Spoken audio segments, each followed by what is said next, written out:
Tu peux t'asseoir s'il te plaît. Amen. Amen. Amen. Alléluia. Amen. Alors, avant de commencer, j'aimerais que tu dises à ton voisin, voisin, ta prospérité, Voisin, ta postérité ne dépend pas ne dépend pas de ta condition de vie. de ta condition de vie. Ta voisin, Voisin, ta prospérité ta prospérité ne dépend pas du fait que ne dépend pas du fait que tu es béni tu es béni ou que tu es maudit. ou que tu es maudit. Voisin, Voisin, ta prospérité ta prospérité ne dépend pas du fait que ne dépend pas du fait tu es que trop travailleur. tu es gros travailleur. Alléluia. Amen. Alors, mesdames et messieurs, que Dieu vous bénisse ce matin. Amen. Je vais vous prendre deux histoires. Alléluia. Amen. Ici, nous sommes dans Daniel chapitre 3. Alléluia. Amen. La Bible dit que le roi Nebuchadnezzar a fait ériger une statue. Et lorsqu'on devait sonner la trompette, on devait jouer des instruments. Tous les peuples qui étaient à Babylone à cette époque devaient se prosterner devant la statue. Vérité. Alléluia. Amen. Et l'histoire nous dit que lorsqu'on a joué des instruments, tout le monde s'est prosterné. Yes. Et c'était trois personnes. Shadrach, Meshach, Abednego. Amen. Alléluia. Amen. Et on est parti les accuser devant le roi. Yes. Et le roi a encore dit pour la seconde fois, sonnez la trompette. Yes. On a sonné la trompette. Ils ne se sont toujours pas prosternés. C'est ça. Ils ont dit au roi.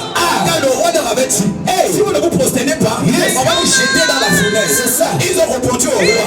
Roi, même si tu nous jettes là-bas, nous savons que notre Dieu, que nous servons, va nous délivrer. Amen. Et même s'il ne nous délivre pas, au lieu de régner notre Dieu, nous préférons mourir. Amen. Alléluia. Amen. La deuxième histoire, c'est dans Actes chapitre 7. C'est l'histoire d'Étienne. La Bible dit que pendant que Étienne était en train de parler, il enseignait la parole aux pharisiens. Il donnait des mots durs à ces gens. Parce qu'il croyait connaître les Écritures. Mais il leur faisait comprendre qu'en fait, ce que vous pensez connaître, vous ne connaissez rien. Et cela les héritait.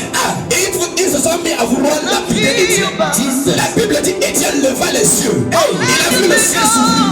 La gloire de Dieu. Amen. Il a vu Jésus. Debout à la droite du Père Tout-Puissant. Amen. Et la seule chose que Étienne a trouvé à dire à ce moment, c'est que Seigneur, entre tes mains, je remets mon esprit. Amen.